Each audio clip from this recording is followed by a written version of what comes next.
Welcome to Novara Live. I'm Moya Lothian-Mclean, and tonight I'm joined by Mike Bankole. Mike, thank you so much for being with us.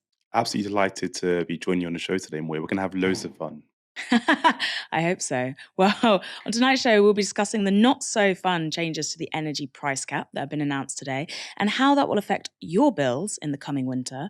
We'll also be talking about the car crash campaign launch of the man hoping to take on Donald Trump for Republican presidential nominee. And a disgraced Blairite MP has been given back the Labour whip by Keir Starmer. Stay tuned for all of that. The Tories have got themselves in a real pickle over migration. Since 2010, successive Tory governments have pledged to lower migration to Britain, and the anti-migration messaging really ramped up after Brexit in 2016.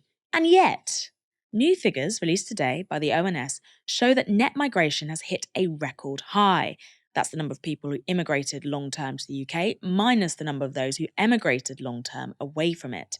And net migration for the 2022 calendar year was 606,000 people. That is a 24% increase on last year. And for those who see high net migration as a positive, this isn't really a cause for concern. But for the Tories, who've been beating the low migration drum for years, this is a disaster. Rishi Sunak went on ITV's This Morning to do damage control. We want to talk about lots of different things. We want to find out more about you, but obviously there's a bit of business this morning. Figures announced at 9:30, the latest immigration figures. The number we're getting, net immigration, 606,000. Lower than expected, Prime Minister, but much higher than promised, let's be honest. How do you feel about them?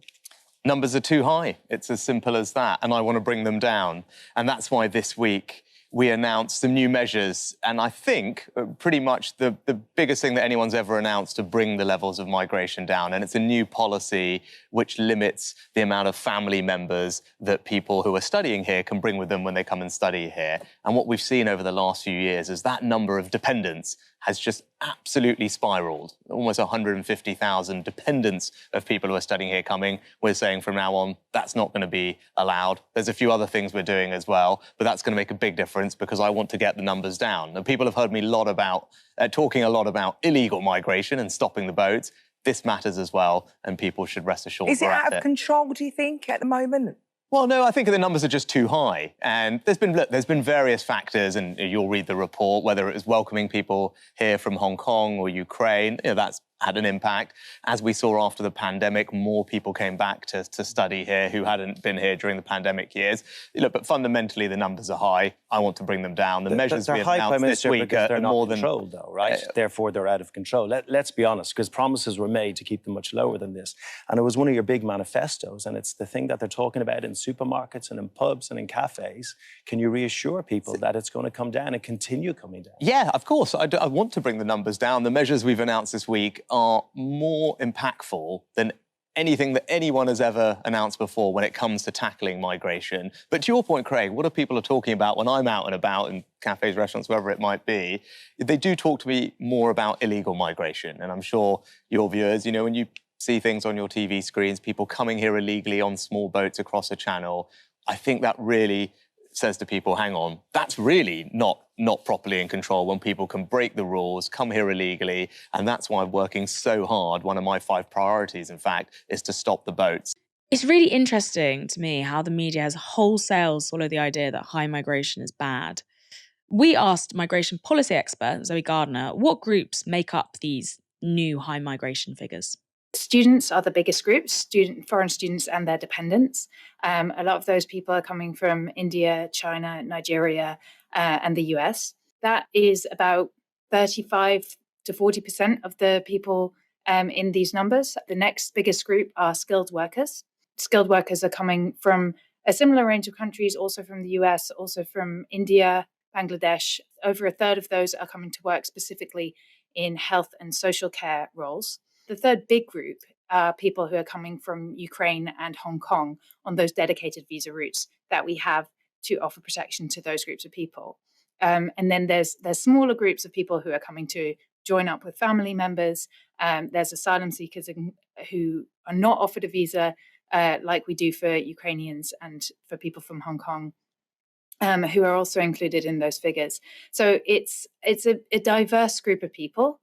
all of whom should be recognised as being people. They deserve better than to be treated like a big mass of numbers that we need to somehow get down. They deserve to be recognised as individual people who have come here in good faith and are making big contributions to our country.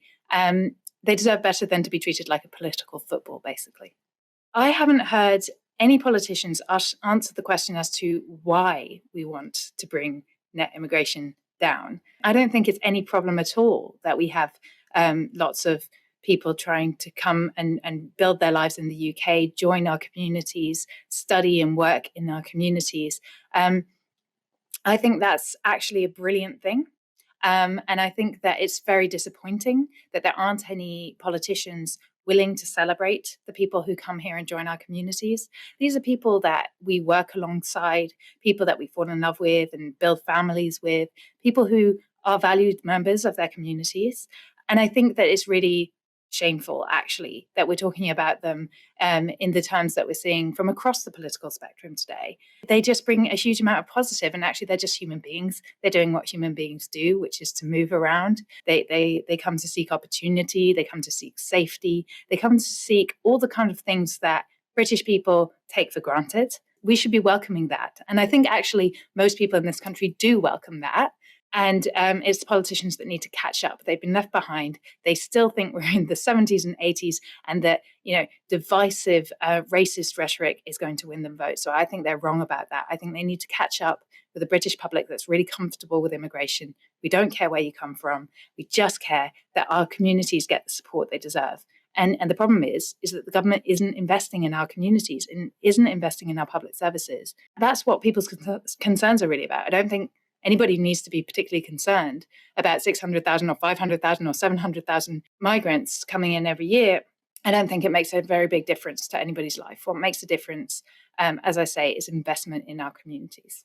Of course, the investment in our communities that Zoe points to there is something the Tories have been very much failing to do. But staying on the topic of migration, we should talk about Immigration Minister Robert Jenrick, because this morning he appeared to let a particularly nasty cat out of the bag. Jenrick appeared in the House of Commons instead of Home Secretary Suella Braverman to answer an urgent question about the net migration figures posed by Vet Cooper of Labour. And while he was there, Jenrick was asked why there was a backlog of over 172,000 people waiting for an initial decision on their asylum applications. Here is what Jenrick said to Labour MP Clive Efford. Can he explain why it is that fewer than 1% of the people who arrived on small boats last year have actually had their asylum claims determined, and why is the figure so low? Well, the honourable gentleman has voted against, or his party have voted against, every measure that this government has brought forward to control migration, whether that be legal or or illegal. So his contention that the Labour Party would get control of migration is frankly laughable. It is important that we bring the backlog of cases down. That's why the Prime Minister, Home Secretary and I have set out a very clear plan to do that. We're seeing the dividends of that, and we expect the legacy backlog to be cleared over the course of the year, as we promised. It is not correct, however, to suggest that if you can process illegal migrants' claims faster, that will reduce the number of people coming into the country. In all likelihood, it will lead to an increase. Now, this is very telling. Rishi Sunak has pledged to clear the asylum claim backlog by the end of 2023, although his methods aren't exactly welcoming. But here is his immigration minister apparently declaring that clearing the backlog is antithetical to the government's aims of lower migration because, genius brain, it will attract more asylum seekers. Sure. But Jenrick did not stop there. He was challenged by Labour's Karen Buck on that assertion, and at first he parroted Sunak's promise to clear the backlog, but Jenrick couldn't help himself from doubling down. The Minister has suggested that reducing the backlog, which is a government objective, won't make any difference. Can he tell us whether he does want to reduce the backlog, whether he thinks that reducing the backlog won't make any difference, and on what basis he is now making that assessment? Good question. Well, I've been very clear that we want to reduce the backlog. That's part of our 10-point plan to tackle illegal migration. We've put in place a series of measures to reduce bureaucracy, to streamline the process, to double the number of asylum decision makers, and those investments are already paying dividends.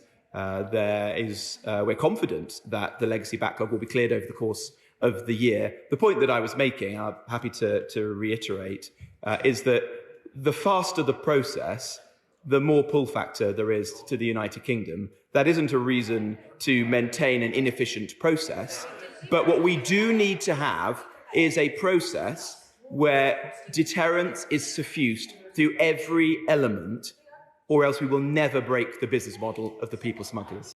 Karen Buck's face when Robert Jenrick says a process where deterrent is suffused through every element is exactly what mine looked like, because that sounds awfully like the immigration minister is articulating a reason why he thinks an inefficient system should be maintained, a system that means people can't work, build lives, or find a permanent place to live until they have been processed through it. Jenrick was asked one final time what his official line on the backlog was by Andy Slaughter. I think the minister needs to get his story straight on the asylum backlog. Is he saying that he wants to get it down, in which case he's not doing a very good job because it's up to 172,000, or is he saying he's keeping it high with all the attendant costs and misery of that in order to deter fresh claims?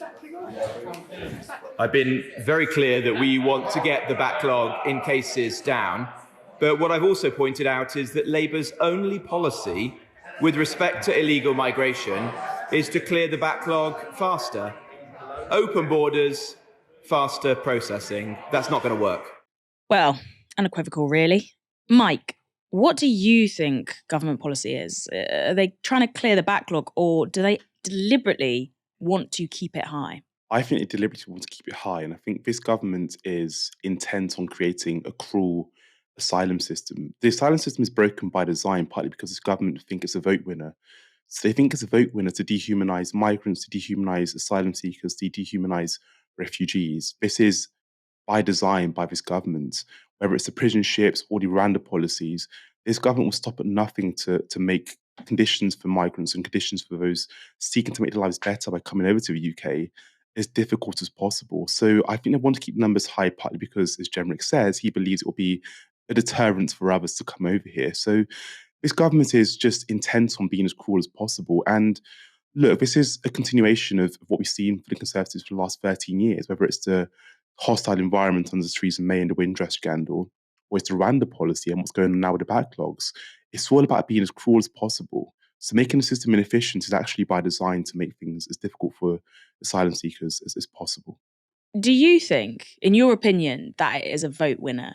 I don't think it is a vote winner. And I think the government and the Labour Party are missing, where the public are on this issue. The public actually, when you look at the numbers in terms of a lot of the surveys and the polling numbers, are quite supportive of migrants and don't want them to be dehumanised. So I think what's actually happening is Labour and the Conservative Party, when they try to outflank one another on who can be the toughest on migration, are actually appealing to a shrinking base of the electorate. The electorate more broadly actually want to welcome migrants and want migrants to be treated with dignity and respect. So the quicker both major parties in this country realise that, the better. Britain's energy regulator, Ofgem, has announced a new energy cap and it's going down. But, and it is a big but, it's not going to make a massive difference to your bills.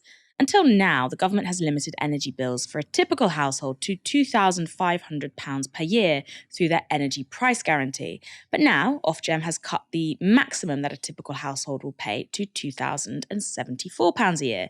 That is a 17% drop from the level of the energy price guarantee, meaning that for every £100 you pay on your electricity now, you'll pay just £83 from July when the change comes into effect.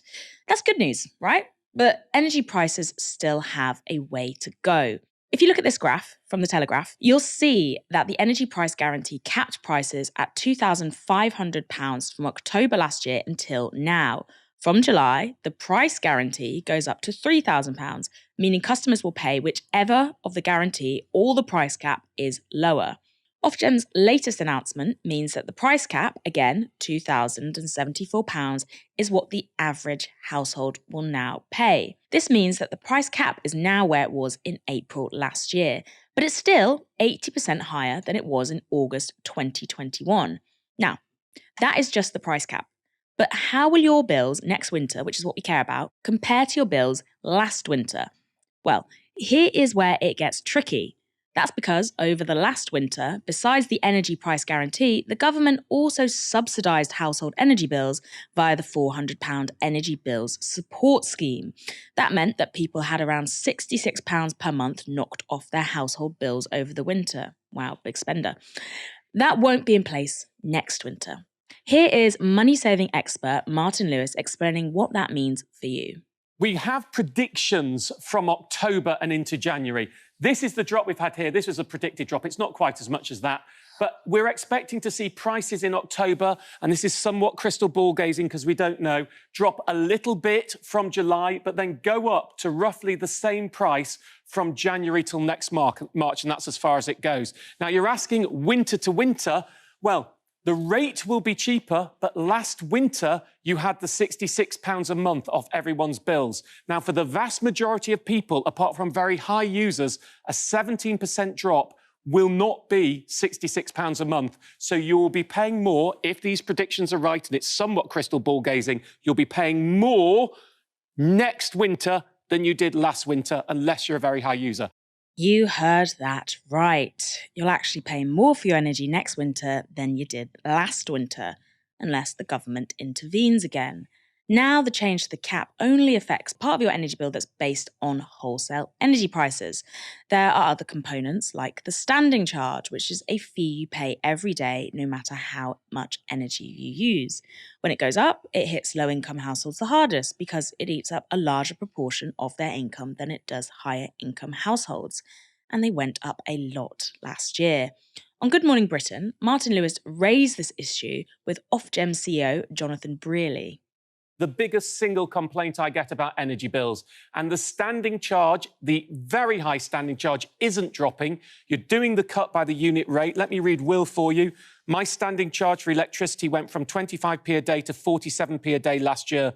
What is the justification for that? And when can we expect it to fall back? A lot of anger over that. Why haven't you dropped it?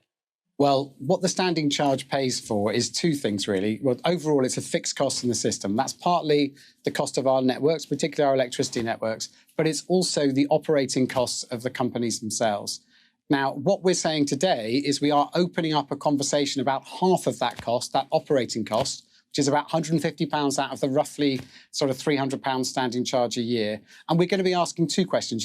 Is that the right set at the right level, but also should we move that from the standing charge to the volume charge? And that's a way we can begin to have that debate. But this is not simple.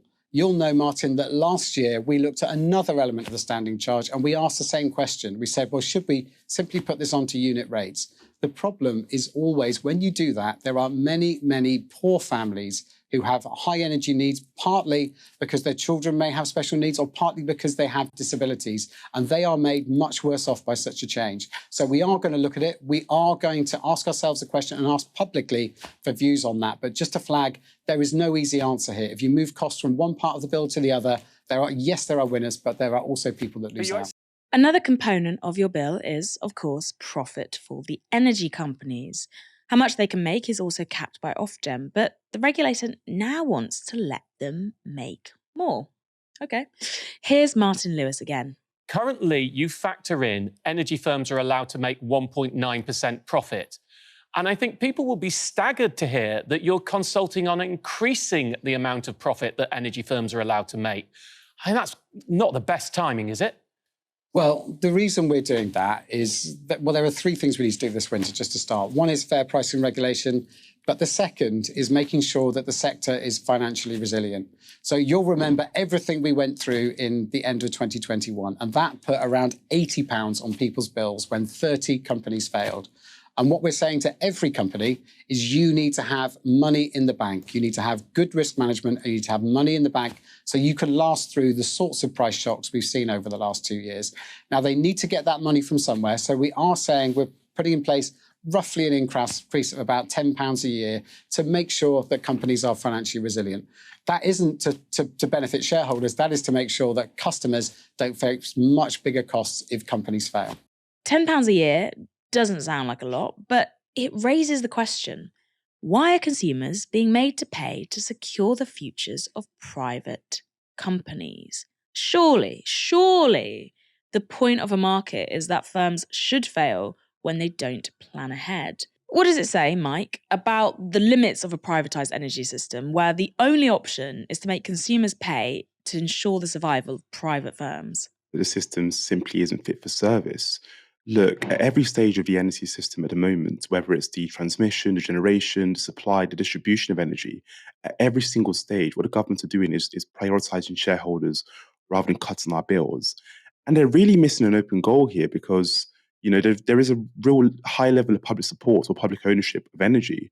And it would make our lives better and make our lives more prosperous. The TUC estimate that, each household in Britain could earn up to £4,400 if we had a nationalised energy service. So it really would make our lives better, and the profits we generate, the excess profits we generate from this company, can be used to insulate our homes maybe and to bring our bills down. So I don't think the current system is fit for purpose. There is great support for nationalising energy.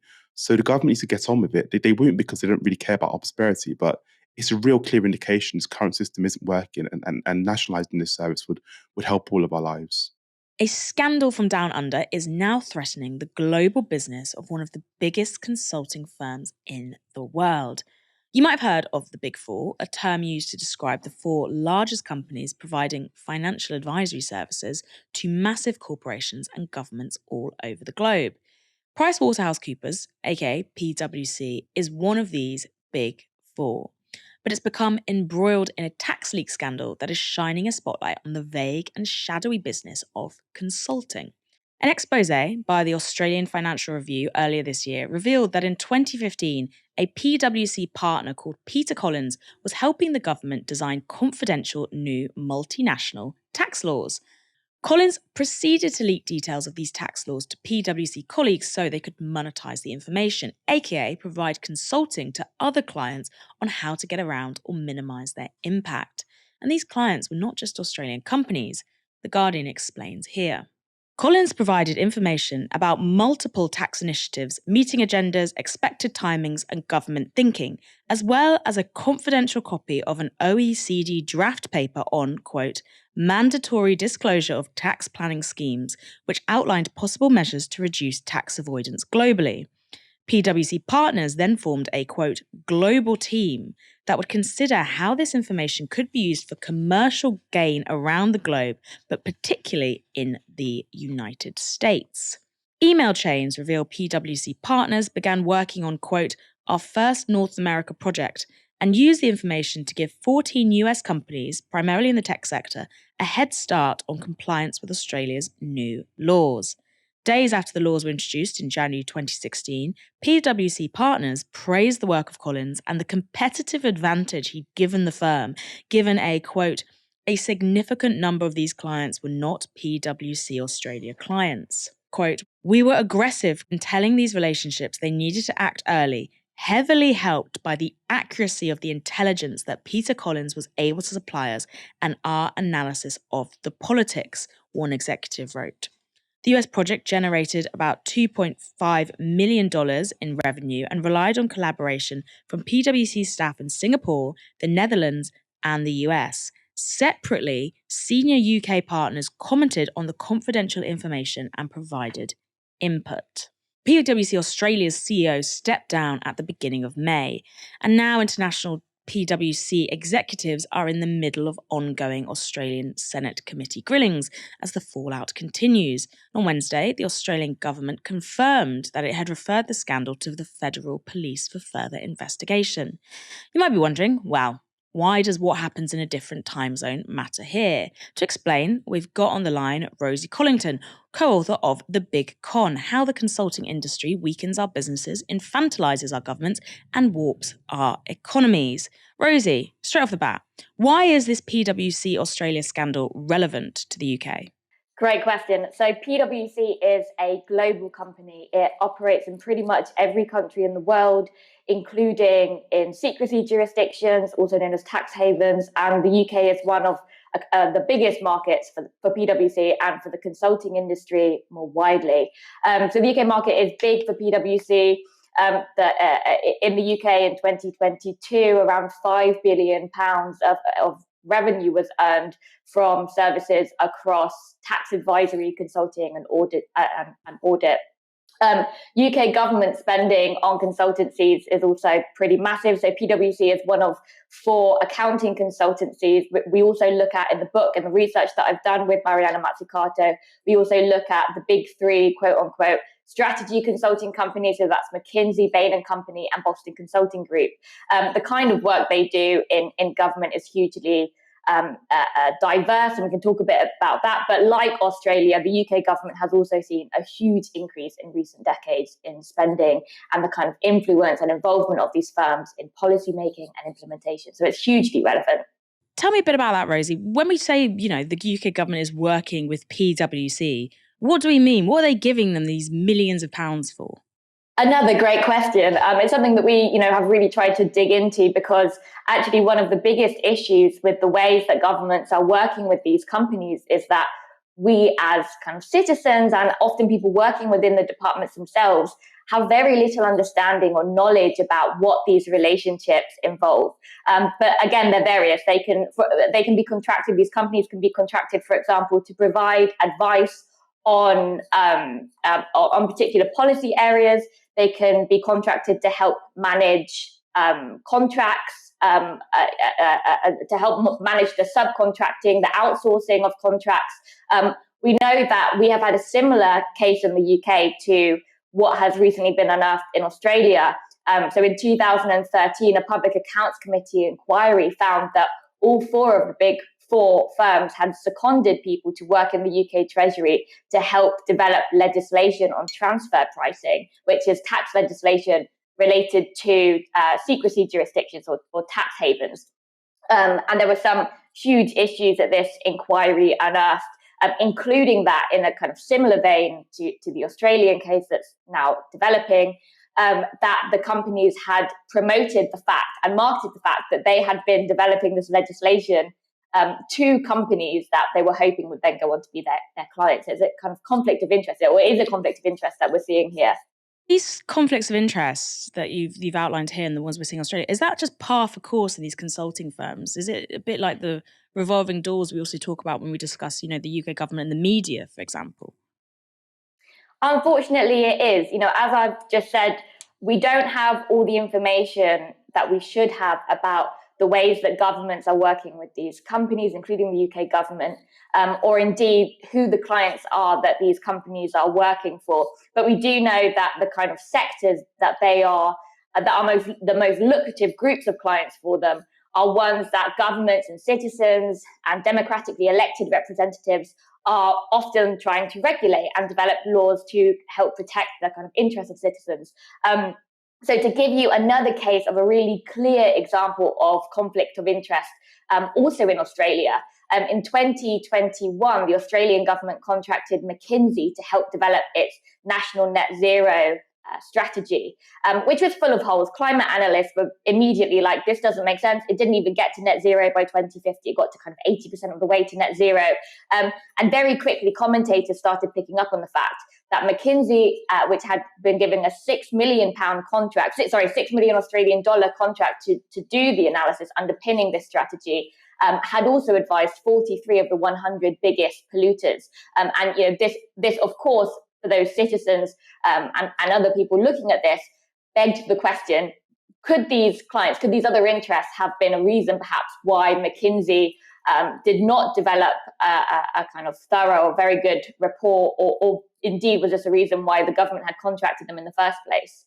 And who are the people making up the workforce of the likes of the Big Four? Because I know what I imagine when I think of an EY consultant or a Deloitte consultant, but I'm interested to know if that matches up with the research that you've done. Who is getting to advise the government on policy and subcontracts and all of that? Where are their interests? This varies immensely. A lot of graduates, you're probably thinking of people maybe went to uni with.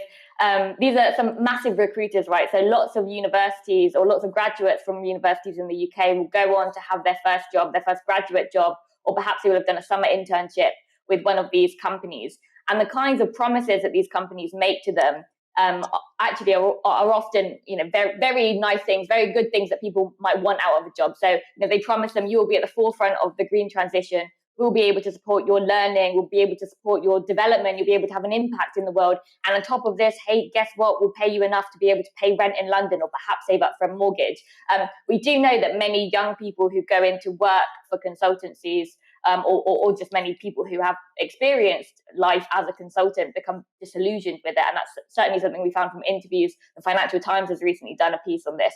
And part of the reason for that is because they recognize that these kind of young, inexperienced, often graduates or people who haven't had many years of working in these areas that they're kind of contracted to work in as experts or as a source of capacity, they don't have the expertise and experience, and they feel like that they're not necessarily adding anything of kind of social value or perhaps economic value in what they're doing.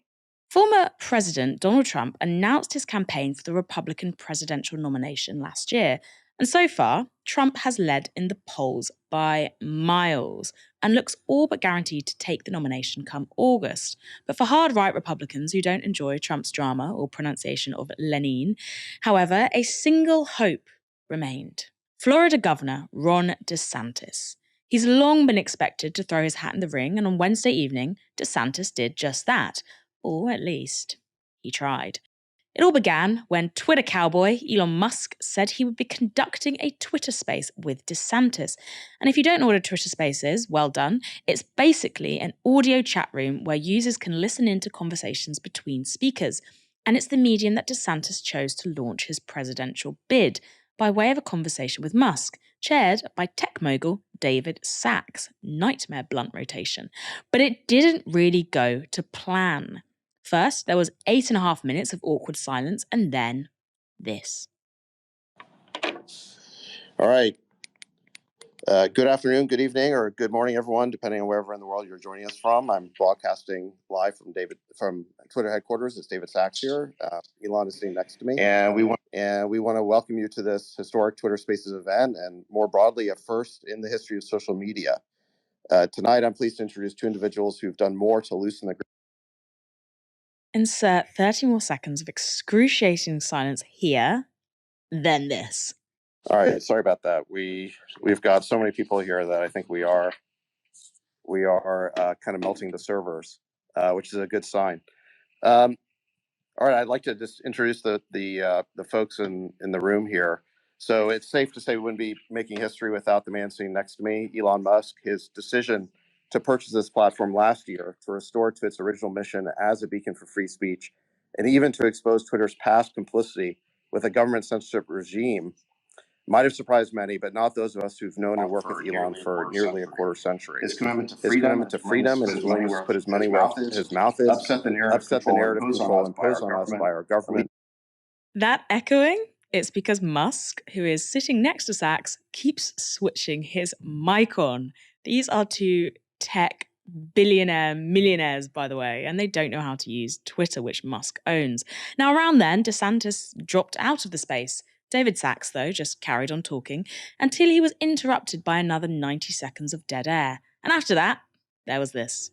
All right. Well, it's certainly an incredible honor to have Governor DeSantis make this stark announcement.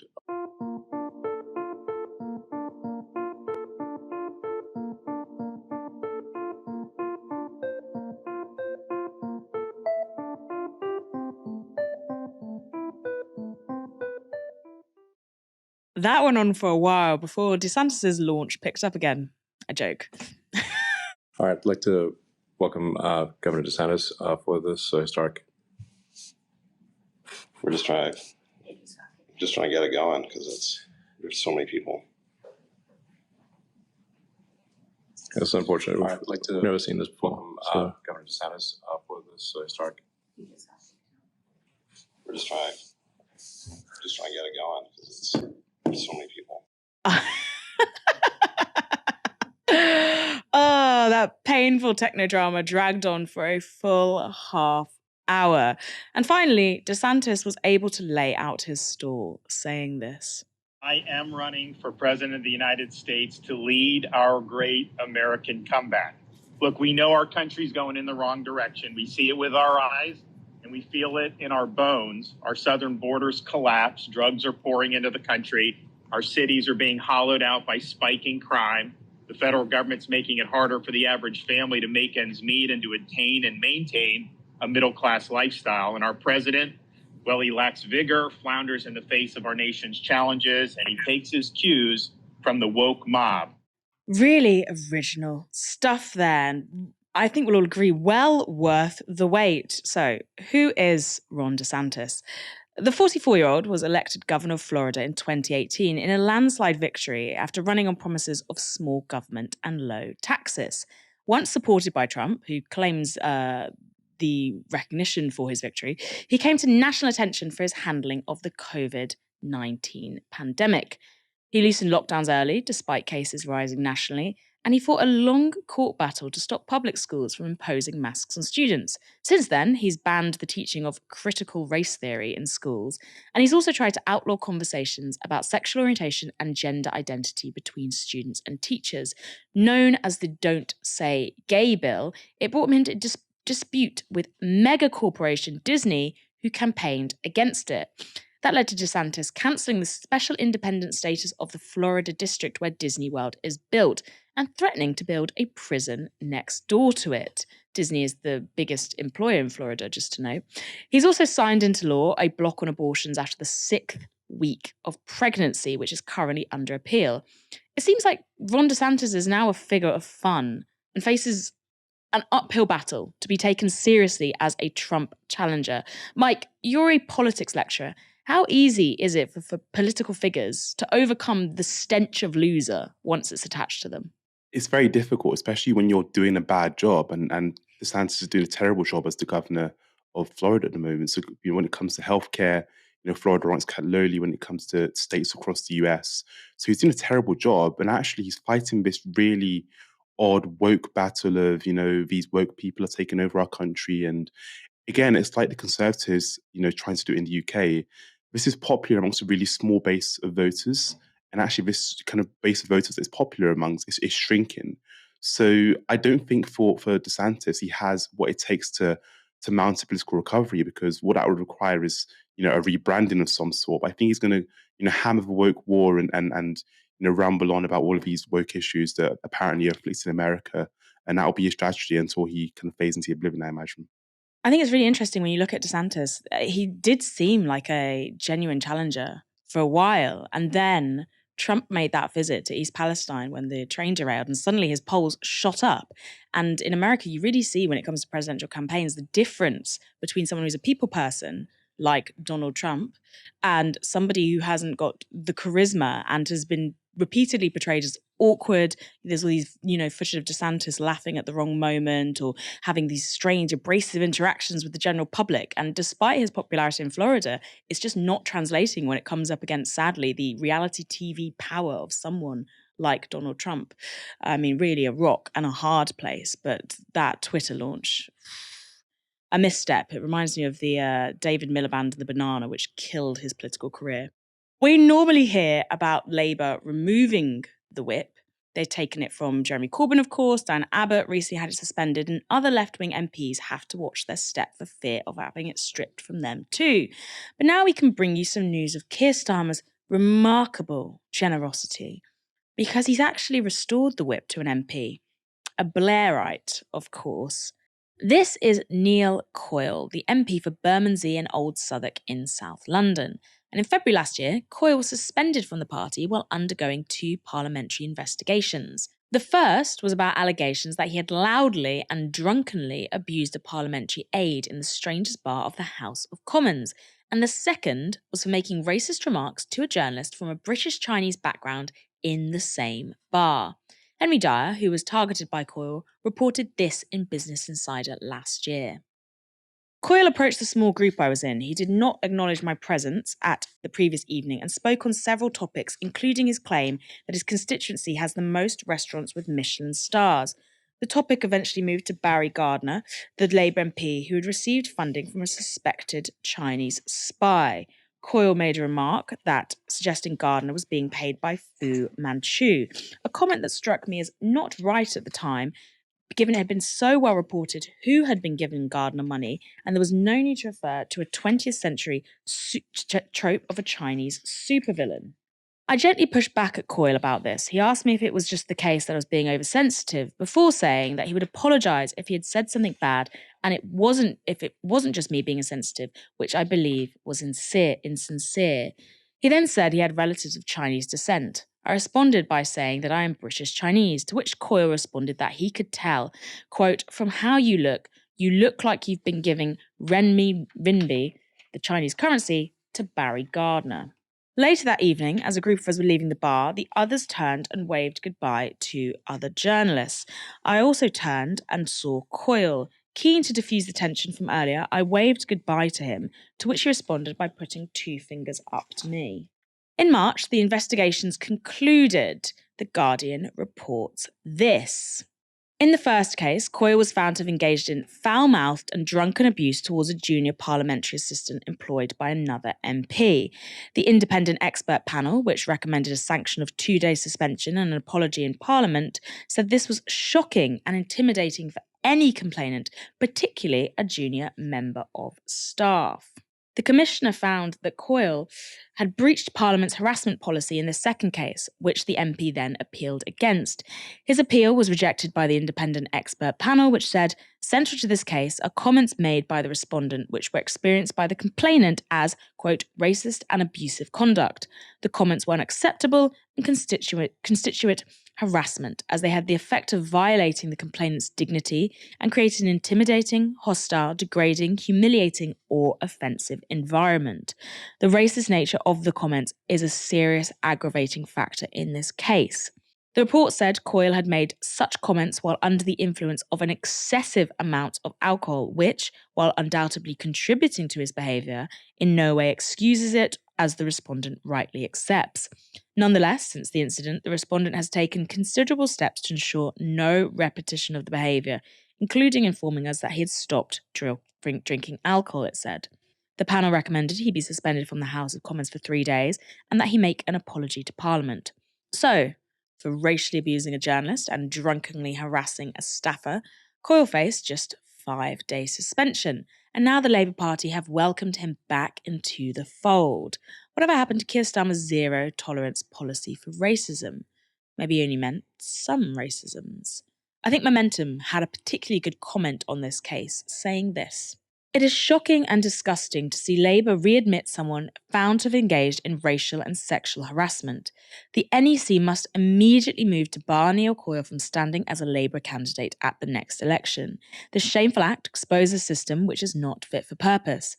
When loyalists can engage in such abhorrent behaviour and be punished with nothing more than a slap on the wrist, the Starmer leadership's claims to be independent and robust disciplinary processes lie in tatters. It's time to end this dangerous, politicised abuse of the Labour whip and enact a truly independent process. Momentum there refers to a sexual harassment complaint. In 2019, the Labour Party found that Coyle had sexually harassed a young woman at the party conference. The consequences? A formal warning that sat on his file for a year. Mike, when politicians like Neil Coyle, who have repeated incidents, complaints against them, are allowed to continue representing constituencies, what sort of message does that send to the general public? It sends a very bad message, and I think this is another example of why we can't take Keir Starmer on his word. Just earlier this year, as you mentioned, Moya, he said Labour are going to take a zero-tolerance approach to racism of any kind. Yet here we are, a couple of months down the line, and Neil Coyle has been reinstated. This suggests to me that within the Labour Party, some MPs are held to a different standard to others, and that's simply unacceptable. You know, if you're going to take a zero-tolerance approach to racism, that should be applied to all MPs fairly. So when MPs violate, or say racist things, they should all receive the same punishments as a result of that. There shouldn't be a process of favouritism, which seems to be the case in the Labour Party. And I think constituents deserve better, frankly. The constituents don't deserve to be represented by an MP who has a history of sexual abuse and racism. Our citizens in this country want to be represented by the very best politicians who have their best interests at heart. And can we really say Neil Coyle has the best interest of his constituents at heart, given some of the things he's been involved in? It's difficult to say that. So actually, this says lots about Labour under Keir Starmer, and also the idea that there are some MPs held to different standards to others. It's very demoralising. Thank you so much, Mike, for joining me tonight and sharing your thoughts. It's been a pleasure. Hope to come on again with you soon, Moya. A pleasure talking to you. Not sure the stories have been that pleasurable. And thank you everyone for tuning in. Come back tomorrow at 6 p.m. for another live stream. You have been watching Novara Media. Good night.